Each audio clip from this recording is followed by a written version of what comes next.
Hello അസ്സലാമലൈക്കും നമസ്കാരം. അപ്പോൾ ഇന്നൊരു റിക്വസ്റ്റഡ് വീഡിയോ ആണ്. അപ്പോൾ ഒരുപാട് പേര് ചോദിക്കാറുണ്ട് എഗ്ലെസ് സ്പോഞ്ച് കേക്കിൻ്റെ റെസിപ്പീസൊക്കെ അപ്ലോഡ് ചെയ്യാൻ വേണ്ടിയിട്ട്.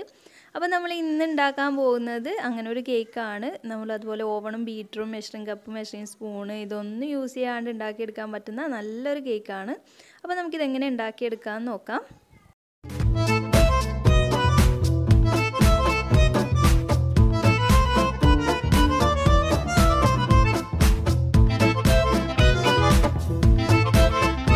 അപ്പോൾ നമ്മൾ ഈ ഒരു കേക്കിൽ മെഷറിംഗ് കപ്പായിട്ട് ഇതുപോലുള്ളൊരു ഗ്ലാസ് ആണ് എടുക്കുന്നത്. അപ്പോൾ നിങ്ങളുടെ വീട്ടിൽ ഏത് ടൈപ്പ് ഗ്ലാസ് ആണുള്ളത് അതെടുത്താൽ മതി. പിന്നെ അതുപോലെ സ്പൂൺ, ഇതുപോലുള്ള സ്പൂൺ എല്ലാവരുടെ വീട്ടിലും കാണും. ഈ ഒരു വലിയ ടൈപ്പ് സ്പൂണും ഈ ഒരു ചെറിയ ടൈപ്പും. അപ്പോൾ നിങ്ങൾ ചെറിയത് ടീസ്പൂണും അതുപോലെ വലിയ സൈസ് ടേബിൾ സ്പൂണായിട്ട് കണക്കാക്കി എടുത്താൽ മതി.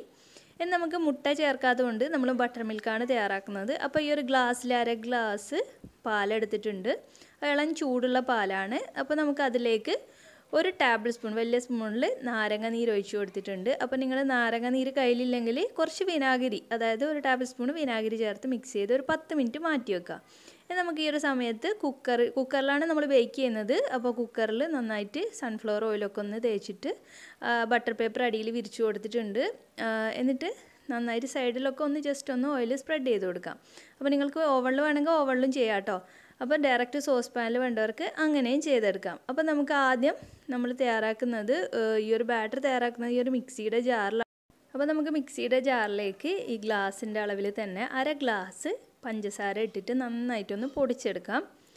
അപ്പോൾ നിങ്ങൾക്ക് മിക്സി യൂസ് ചെയ്യാതെയും വേണമെങ്കിൽ ഇത് ചെയ്യാം. പഞ്ചസാര പൊടിച്ചത് എടുത്തതിന് ശേഷം നമുക്ക് ഫോർക്ക് വെച്ചിട്ട് ബാക്കിയുള്ളത് എല്ലാം കൂടി ഫോർക്ക് വെച്ച് മിക്സ് ചെയ്താൽ മതി. അല്ല വിസ്കോ ഫോർക്കോ എന്ത് വേണമെങ്കിലും യൂസ് ചെയ്യാം. അപ്പോൾ ഞാൻ ഇനി ഇതിലേക്ക് ഒരു 1/4 ഗ്ലാസോളം സൺഫ്ലവർ ഓയിൽ ഒഴിച്ച് കൊടുക്കുന്നുണ്ട്. അപ്പോൾ ബട്ടറിലാണ് താല്പര്യമാണെങ്കിൽ ബട്ടർ മെൽറ്റ് ചെയ്തിട്ട് ചേർത്ത് കൊടുക്കാം. വെളിച്ചെണ്ണ ചേർക്കരുത്, പ്രത്യേകം ശ്രദ്ധിക്കുക. ഇനി ഇതിലേക്ക് നമ്മൾ ബട്ടർ മിൽക്ക് ഉണ്ടല്ലോ, അര ഗ്ലാസ് പാലിൽ വിനാഗിരി ഒഴിച്ചത്, അതിപ്പോൾ കണ്ടില്ല നല്ല കട്ടി തൈര് പോലെ ആയിട്ടുണ്ട്. അപ്പോൾ അത് ഒഴിച്ച് കൊടുക്കാം. അതിന് പകരം നിങ്ങൾക്ക് പുളിയില്ലാത്ത ടൈപ്പ് തൈര് കയ്യിലുണ്ടെങ്കിൽ ഒരു അര ഗ്ലാസ്സിൽ അത് ചേർത്ത് കൊടുത്താൽ മതി. ഇതെല്ലാം കൂടി നന്നായിട്ട് ഒരു 1-2 മിനിറ്റോളം നന്നായിട്ടൊന്ന് അടിച്ചെടുത്തിട്ടുണ്ട്. നമുക്കിതിൽ ബാക്കിയുള്ള കാര്യങ്ങളൊക്കെ ഒന്ന് ചേർത്ത് കൊടുക്കണം. അപ്പോൾ അതിന് മുമ്പായിട്ട് നമുക്കിതിലേക്ക് വാനില എസൻസ് ചേർത്ത് കൊടുക്കാം കുറച്ച്.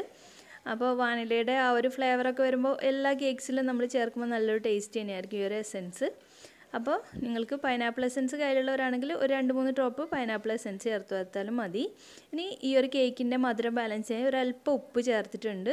നമുക്ക് ആ ഒരു സെയിം ഗ്ലാസ്സിൽ ഞാനിവിടെ മൈദ എടുത്തിട്ടുണ്ട്. അപ്പോൾ മൈദ ഒരുപാട് കുത്തി നിറച്ചെടുക്കരുത്, ലെവൽ ചെയ്തിട്ട് എടുത്തതാണ്.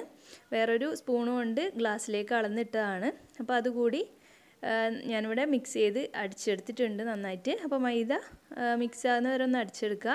ഇനി ഇതിലേക്ക് 2 ടേബിൾ സ്പൂണോളം ഞാനിവിടെ കൊക്കോ പൗഡർ ചേർത്ത് കൊടുക്കുന്നുണ്ട്. അപ്പോൾ നിങ്ങളുടെ വീട്ടിൽ കൊക്കോ പൗഡർ ഇല്ലാത്തവരാണെങ്കിൽ നിങ്ങൾക്ക് സാധാ വാനിലയുടെ സ്പഞ്ച് കേക്കായിട്ട് ചെയ്തെടുക്കാം. അപ്പോൾ കുറച്ച് 2 ടേബിൾ സ്പൂൺ കൂടി മൈദ ചേർത്താൽ മതി കൊക്കോ പൗഡറിന് പകരം. അപ്പോൾ കണ്ടില്ലേ, ഇപ്പോൾ നമ്മുടെ ബാറ്ററി ഈ ഒരു രീതിയിലാണുള്ളത്. അപ്പോൾ ഇതിനേക്കാളും നിങ്ങൾക്ക് തിക്കായിട്ട്, അതായത് കട്ടിയായിട്ടാണ് തോന്നുന്നെങ്കിൽ 1-2 ടേബിൾ സ്പൂണ് പാല് ചേർത്ത് കൊടുക്കുക ഈ ഒരു സമയത്ത്. അപ്പോൾ ഇനി നമുക്കിതിലേക്ക് ബേക്കിംഗ് സോഡയാണ് ചേർക്കുന്നത്. ഞാനിവിടെ അപ്പക്കാരം ഉണ്ടല്ലോ, അപ്പോൾ ഏകദേശം എല്ലാവരുടെ വീട്ടിലും കാണും. അപ്പോൾ ഞാനിത് ചെറിയ സ്പൂണിൽ 1/2 സ്പൂണ് ബേക്കിംഗ് സോഡ ചേർത്ത് ജസ്റ്റ് ഒന്ന് മിക്സ് ആകുന്നത് വരെ ഒന്ന് അടിച്ചെടുത്തു. അപ്പോൾ ബേക്കിംഗ് പൗഡർ നമ്മളിതിൽ ചേർക്കുന്നില്ല, ബേക്കിംഗ് സോഡ മാത്രമേ ചേർക്കുന്നുള്ളൂ. അപ്പോൾ ബേക്കിംഗ് സോഡ ഇട്ടിട്ട് ഒരുപാട് നേരം വെയിറ്റ് ചെയ്യേണ്ട ആവശ്യമില്ല, പെട്ടെന്ന് തന്നെ നമ്മളിത് തയ്യാറാക്കിയെടുക്കണം. ഞാൻ കുക്കർ ഓൾറെഡി ചൂടാകാൻ വേണ്ടി വെച്ചിട്ടുണ്ട്. അപ്പോൾ നമ്മുടെ ബാറ്റർ റെഡിയായി. ജസ്റ്റ് ഒന്നുകൂടി അങ്ങ് ഇളക്കി കൊടുക്കുകയാണ് മിക്സിയിൽ തന്നെ. നമ്മൾ ഒരുപാട് പാത്രങ്ങളൊന്നും എടുക്കുന്നില്ല, ഈ ഒരു മിക്സിയും കുക്കറും വെച്ചിട്ടാണ് ചെയ്യുന്നത്. കുക്കർ ചൂടാകാൻ വെക്കുമ്പോൾ അടിയിലൊരു പാത്രം വെച്ച് അതിൻ്റെ മുകളിലാണ് കുക്കർ വെച്ചിട്ടുണ്ടായിരുന്നത്. കുക്കർ ഇപ്പോൾ നന്നായിട്ട് ചൂടായി കിടക്കുന്നുണ്ട്. ഒരു 10 മിനിറ്റോളം ചൂടാക്കിയതാണ്. അതിലേക്ക് വേണം നമ്മുടെ ബാറ്റർ ഒഴിച്ച് കൊടുക്കാനായിട്ട്. അപ്പോൾ ബാറ്റർ ഒഴിച്ച് കൊടുത്തതിന് ശേഷം നമ്മൾ ഒരു 10 മിനിറ്റ് മീഡിയം ഫ്ലെയിമിലും പിന്നെ ഒരു 20 മിനിറ്റോളം ലോ ഫ്ലെയിമിലാണ് ബേക്ക് ചെയ്യുന്നത്. അപ്പോൾ നിങ്ങൾ എടുക്കുന്ന പാത്രത്തിനൊക്കെ അനുസരിച്ചിരിക്കും ബേക്കിങ്ങിൻ്റെ ടൈമൊക്കെ. അപ്പോൾ എന്തായാലും നിങ്ങളൊരു 25 മിനിറ്റ് കഴിഞ്ഞിട്ട് ജസ്റ്റ് ഒന്ന് ഓപ്പൺ ചെയ്ത് നോക്കിയാൽ മതി. അപ്പോൾ നിങ്ങൾക്ക് ഈ സെയിം തന്നെ നിങ്ങൾക്ക് ഓവണിൽ ചെയ്യാം, അതുപോലെ ഡയറക്റ്റ് സോസ് പാനിൽ ഒഴിച്ചിട്ട് അങ്ങനെ വേണമെങ്കിലും ചെയ്യാം. അതൊക്കെ നിങ്ങളെ ഇഷ്ടം. അപ്പോൾ അതുപോലെ കുക്കറിൻ്റെ വിസിൽ ഊരി മാറ്റിയിട്ടുണ്ട്. വാഷർ കുക്കറിൽ തന്നെ ഞാൻ ജസ്റ്റ് ഒന്ന് തുറന്ന് നോക്കിയാണ്. 25 മിനിറ്റ് കഴിഞ്ഞപ്പോൾ അത് ബേക്ക് ആയിട്ടില്ല. അപ്പോൾ ഞാൻ കുറച്ച് സമയം കൂടി വെച്ചു. അപ്പോൾ ഏകദേശം ഒരു 35 മിനിറ്റ് ആകുമ്പോഴത്തേക്കും ഇവിടെ കേക്ക് കറക്റ്റായിട്ട് ബേക്കായി വന്നിട്ടുണ്ട്. അപ്പോൾ നിങ്ങൾ കുറച്ചുകൂടി വലിയ കുക്കറാണെങ്കിൽ ഇത്രയും ബേക്കിങ്ങിൻ്റെ ടൈം എടുക്കില്ല, അതൊന്ന് ശ്രദ്ധിക്കുക. അപ്പോൾ എന്തെങ്കിലും കത്തിയോ എന്തെങ്കിലും വെച്ചൊന്ന് കുത്തി നോക്കുക സെൻറ്ററിൽ. അപ്പോൾ നമുക്ക് കത്തിയൊക്കെ ക്ലീൻ ആയിട്ട് വന്നെങ്കിൽ ബേക്കായി എന്നാണ് അർത്ഥം. അപ്പോൾ ജസ്റ്റ് ഒന്ന് ചൂടാറിയതിന് ശേഷം ഞാനൊരു പ്ലേറ്റിലേക്ക് ഇങ്ങനെ കമഴ്ത്തുകയാണ്. അപ്പോൾ നന്നായിട്ട് ബേക്കായി കറക്റ്റായിട്ട് കരിഞ്ഞു പോയിട്ട് ഒന്നുമില്ല, നന്നായിട്ട് തന്നെ വന്നിട്ടുണ്ട്. അപ്പോൾ ഓവർ കുക്കായാലും നമ്മുടെ കേക്ക് നന്നാവില്ല, അതുപോലെ വെന്തിട്ടില്ലെങ്കിലും നന്നാവില്ല. നല്ല സോഫ്റ്റായിട്ടാണ് കിട്ടിയിട്ടുള്ളത്. കണ്ടില്ലേ, ഇതിൽ ബട്ടർ പേപ്പറൊക്കെ ഒന്ന് റിമൂവ് ചെയ്ത് കൊടുക്കുകയാണ്. നന്നായിട്ട് തണുത്തതിന് ശേഷം നമുക്ക് ടീ കേക്കായിട്ട് വേണമെങ്കിൽ അങ്ങനെ ചെയ്യാം. ഞാനിപ്പോൾ ഇത് ഐസിങ് ചെയ്യാനാണ് ഉണ്ടാക്കിയിട്ടുള്ളത്. അപ്പോൾ ഐസിങ് ചെയ്യുന്നതിൻ്റെ നെക്സ്റ്റ് ഒരു വീഡിയോ കാണിക്കാം.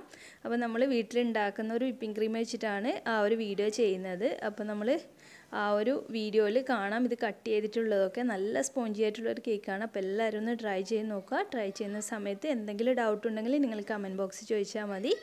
അപ്പോൾ ഇനി മറ്റൊരു നല്ല വീഡിയോ ആയിട്ട് വരുമ്പോഴേക്കും താങ്ക്